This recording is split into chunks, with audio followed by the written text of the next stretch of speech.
In lesson 7.3, the next step in the process is the rinsing, sanitizing, and soaking seeds, which is really our germination or pre-sowing process. Now, this is probably one of the longer lessons or most detailed lessons we'll look at in this whole series. But some of this we have covered before. So because it is quite text heavy, I might go over some of this a little quicker, and you can kind of pause things and just read stuff on the screen. Now, the reason we're looking at rinsing, sanitizing, and soaking seeds. So this is sort of two parts. The rinsing and sanitizing the seed is about making sure you've got a clean seed source, and the soaking of the seed is actually for the germination. It instigates germination. And we can do these things simultaneously. Now, as a reminder, the seed is your most likely source of a pathogen in a sprouting or microgreen system. And so by going through the rinsing and sanitizing process, it's going to reduce the likelihood of pathogens. And yeah, as we're doing that, the soaking actually induces germination. So it's important to remember this part of the process. And again, we're rinsing things to sort of clean the debris off, and that makes the sanitizing more effective. So a really, really important part of the process. We'll take a look at some of the aspects of that as we get into things. And once again, we do have a video that follows this that shows the process sort of in more detail, so you can see things as they take place. So depending where you are doing production, there may be guidelines, or there may be regulations, or there may be nothing. So I'm going to make reference here to some of the Canadian Food Inspection Agency guidelines that we have in Canada, and they may or may not apply to your region, but what they do represent is best practices for production. We talked before that sprouting and microgreens production in Canada is viewed as the same thing, whereas in other parts of the world it may not be. So we're generally treating microgreens as sprouts for the purpose of this course and this training. And that's a real proactive step in order to really put the hygienic component of the product first and foremost. We are selling this product to the public, and so we want it to be of good quality and safe to eat. So as we talked about previously as well, you want to have your sanitation process happening separately from where you're doing germination and packing and growing. So just make sure you have a designated area where this can be done. Or if it is sharing an area with another process, that other process is not happening simultaneously. So really there's three simple steps that we're looking at. So we're going to rinse the seeds to clean and remove the debris, and then we're going to sanitize and soak seeds to induce germination, and then we're going to rinse the seeds again to remove the sanitizer. So it's actually a relatively simple process. You know, we used to do a 5-step process because we used to separate the sanitizing and the germination bit. But what we've basically found is if you're going to sanitize the seeds in a liquid sanitizer, you're actually already inducing germination, and there's no need to separate those processes. As I mentioned already, the rinsing is really, really important to make sure that your sanitizing process is much more effective. So same thing, if you're washing a surface, you would wash it first with soap and water, you would rinse it, and then you would add your sanitizer. So looking at the initial rinse, once again, so your goal there is to be removing debris, making sanitation more effective. And part of that is the debris can sort of house your pathogens and make sanitizing less effective. There might be more places for pathogens to be housed and hard to get to. So once again, this comes directly from CFIA guidelines. And, basically you want to get a large amount of water, and we do a lot of agitation. So we get the water and we really stir things around, and we really use a lot of water. So not just the water itself is going to carry debris away, but we're also using the agitation to make sure that things get really, really stirred up, and there's going to be further loosening of materials. We do this outdoor in this system. You could do it indoor. We find it's just working outdoor makes things a lot easier. That way you can splash things around. Obviously, this might vary depending on the season. where you are. So if you need to work indoors, having a place that is okay for the floor and other parts to get wet, and ideally you have some drainage in the floor there as well. So once you've got your seed rinsed, you're going to drain all that rinse water away. So you're going to have basically a wet seed. And then we're going to go into the sanitizing process. And so the sanitizer is there to control any potentially present pathogens. We're not going to necessarily assume that there's a pathogen, but we're not going to assume that there is no pathogen either. We want to just take a precautionary measure to make sure we're using clean seed. I talked earlier about the seed being the most likely source of a pathogen, and because you're planting the seed really close together in a warm, moist area on soil with a lot of food, and the soil and the seed itself acts as a food source, if there is a pathogen present, there's really, really good conditions for it to flourish. So it's why, as we talked about earlier, we're going through this process. Here's some of the components of the Canadian Food Inspection Agency guidelines. Going back to sourcing seed, one of the things we want to be doing, and one of the reasons we're sourcing seed from companies that specialize in sprouting or microgreen seed, is in many cases, and hopefully all cases, they're purchasing their seed on contract from growers who are using good agricultural practices to grow that seed, which means from the moment that seed is planted in the ground to produce another seed crop, the growers know that it's going into a sprouting or microgreen production, and they're handling it in such a way that the likelihood of a pathogen is going to be very, very unlikely. So this is really, really important, and it's a part of the process that starts well before the seed gets to you, even before it gets to your supplier. Now, there's a lot of different literature out there on effective sanitization of seeds. The CFIA suggests a 2,000 parts per million calcium hypochlorite, or sodium hypochlorite, which is basically household bleach, or 6 to 10% hydrogen peroxide. Now, there are other options out there. Peracetic acid is one I've discussed before, which is a combination of hydrogen peroxide and acetic acid, and there are heat treatments available as well. What you need to do is make sure whatever method you're using is effective, and you're demonstrating that by regular testing of your product. Also, using lower concentrations of a sanitizer but longer sanitizing periods can also be suitable, and it's an approach we've taken to reduce the amount of sanitizer we're using because they are chemicals and they do have an environmental impact. And that's why all the steps, I think, are very important so you can reduce your chemical use. For sprouting systems in the United States, and I'll reiterate that microgreens are not considered sprouts in the United States, the recommended concentration of sodium hypochlorite is 20,000 parts per million. So it's 10 times what it is here in Canada, and that's about a 3 parts water to 1 part bleach mix, and that's very, very strong, and that's a lot of chemical you're using and then having to discard of. So these are things to really keep in mind when we're looking at the bigger picture of what our operation is doing and its potential impact.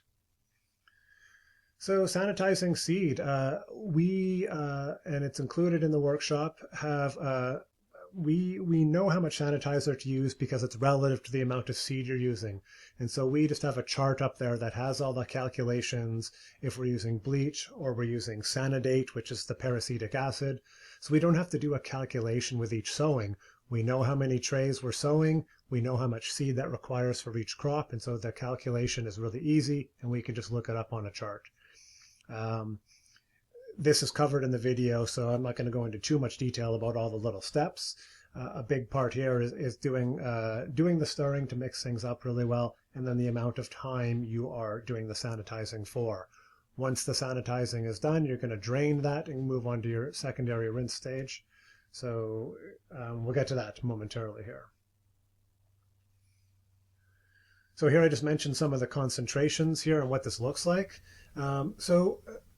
Typically, bleach has come in about 5.25% sodium hypochlorite. In the past few years, most bleach or many bleaches, depending where you are in more of a concentrated form, which is about a little over 8%. So that's really important to know, because you would actually be able to use less of that bleach per each solution to get the parts per million that you need.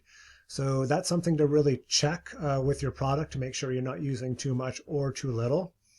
And then here's some of the different SANA concentration rates depending on what you want to do. And you can choose anything. And once again, once you have this in a chart or a spreadsheet, it's really easy to make changes and not have to do a calculation with each batch. With Sanidate, the peracetic acid, the concentration here is 147 parts per million. And the Sanidate doesn't come with recommendations for concentrations for seed. So this is the rate it is recommended to use for E. coli on surfaces. And we usually do this SANA rate at least 20 minutes, but something like peas that we soak all night, they will stay in the sanitizer all night as well. So we're using time as well as our sanitizer concentrations here as a strategy. So here's some of our sunflower seeds that are soaking. And for a seed like this that floats, it's really important to get in there and mix it around so the seed on top gets into the solution and gets moist enough that the water gets absorbed into the seed and induces germination. And depending on the type of year, we might use warm water in the soaking process as well, which can make a significant difference in cooler conditions. Here in Vancouver, it doesn't get that cold in the winter, but cold enough that a warm water or even a relatively hot water soak can make a really big difference. Seeds germination soaking time really varies. It could be anywhere from 20 minutes to overnight. And so that's something we can look at in another section. We'll take a little brief look here. And what we're doing is we're using about 2 to 3 times the amount of solution as the volume of seed. So if we had, say, 1 liter of seed, we'd have 3 liters of water. We do everything by volume because weighing stuff is just another step, but we know from previously measuring our seed density what that volume of seed equals in terms of seed weight. So we use that for other calculations. So again, here from the Canadian Food Inspection Agency guidelines are just some notes about the sanitizing process. So in the case of the CFIA guidelines, they recommend a 5-time volume of solution to the seed. Now, our approach is, that ends up being a lot of a sanitizing solution. And so we're reducing that volume a little bit to reduce the amount of solution we're using, but we're increasing our time. So this has come up in some of our inspections, and what's really important here is you understand this, and if you're going to do something different, that you're very straightforward about that and you're coming at it from a knowledgeable place. So in our situation, because we're testing our product regularly and getting good results, what we're doing is demonstrating that using a lower ratio is working fine. And this is the sort of thing like a health inspector or health officer is looking for when they're coming in for an inspection and considering what you're doing. Another thing to consider is if you're dealing with any of these chemicals, whether it's bleach or hydrogen peroxide or peracetic acid, I highly recommend wearing gloves, long sleeves, and goggles. And a small splash of these solutions can actually impact you quite a bit. And because you're dealing with them a lot, the likelihood of that happen goes up all the time. So try to be really safe when handling these, which means making sure you're training your staff really well in doing this as well. It would be a shame for somebody to get burned or something from chemical just from not having very simple protective gear. So once we've done the sanitizing process, we do a second rinse with the seed. And for one of the goals of this is to remove the sanitizer from the seeds. And this was really important to me when we used bleach originally, because I really wanted to get that bleach off. I find with the Sanidate or the peracetic acid that it actually breaks down quite a bit, and so you don't have this very strong residue. But through the sanitizing process and the soaking, what I find is more debris kind of gets loosened. So there is more debris to wash away. And once again, that debris being organic matter is something that can house and feed any microbes that are present. And so we want to get rid of that. So we're doing a rinse, a sanitize, then a rinse again. And at that point, we've got ourselves a very, very clean seed ready to be sowed.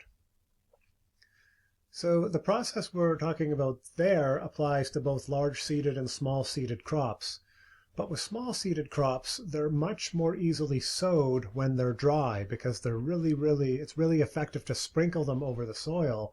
Whereas with a large-seeded crop, you kind of want to dump them and then spread them over the soil.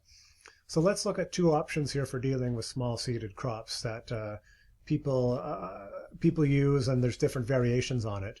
So one option is you prepare your trays, you sprinkle your seeds onto your tray, and then you spray the sanitizer onto the seed. So it's a little less effective because you're actually only spraying one side of the seed, and you're not getting that sort of complete immersion in there. And so if you're going to do that, often having a higher sanitizer concentration can be helpful. So this is what some people do to at least have a step there to make sure there is a sanitizing process. The other option is to go through the process like we just talked about, to rinse and then sanitize and then rinse the seeds again, but then you lay out the seeds to dry. And so in this case, you're going to soak the seed for 15 or 20 minutes. You can lay out the seed to dry, and then you can scoop it up, and then it's good to be sprinkled again. So this is quite a bit more work, but it's quite effective. And it can also help improve the germination in some crops because you are getting that soaking time. And the little bit of time that you allow that seed to dry out and then sprinkle is not going to affect germination, because as soon as you sprinkle it onto the soil itself is going to be moist, and you're going to water that in as well. So you're reintroducing water, and all you've really done is sort of prime the seed to get it ready for germination. So this is something to consider because the sprinkling of the small seeded crops is the most effective method for sowing.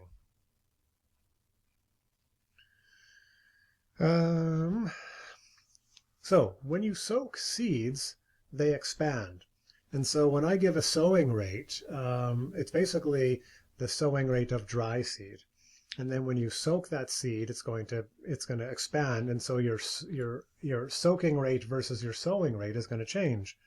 So here's some examples here where you can see the sunflower gets about a 30% or so expansion from soaking from just an hour, whereas pea, when you soak it overnight, it can be about 2.5 times the size. And so this is something to consider, again, actually, in the amount of water you use. If you don't use enough water, then when you soak the seed will absorb more water. It'll need more water than it's able to absorb. So the recommendations in the sanitizing guide that accompany the workshop do take that into consideration. And really the only crop you're likely to see an issue with is pea, because it does absorb a lot of water and it does soak for a long time.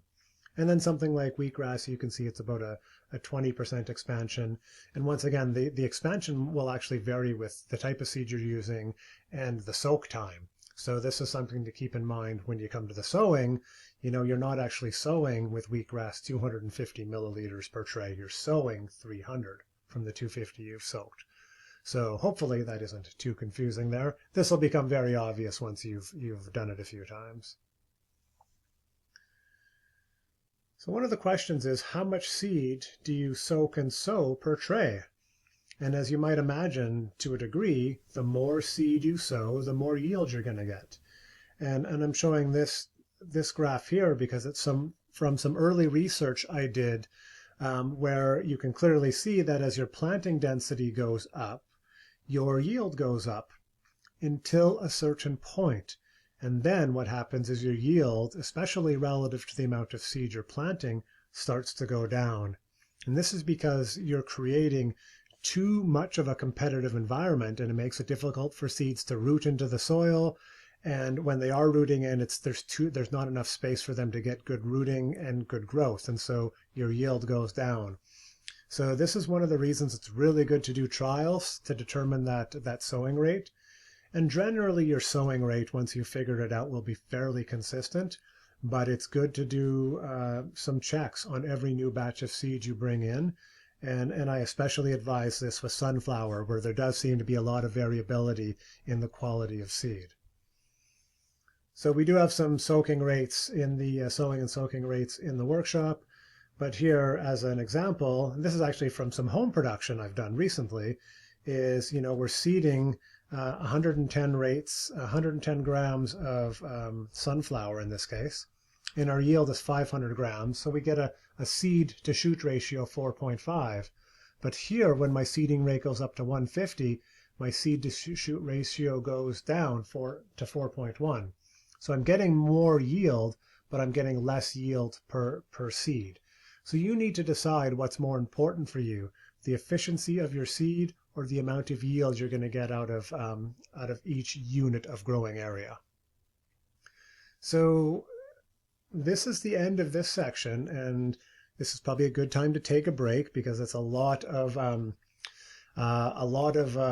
listening to me talk nonstop, and it's probably a lot to process there.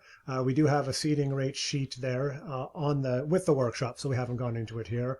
But this is a section that's probably worth reviewing a few times and really paying attention to in your production system, because your seeding rate and this whole process really is a big part of production, of getting things off to a good start. So it's really important that you know it well.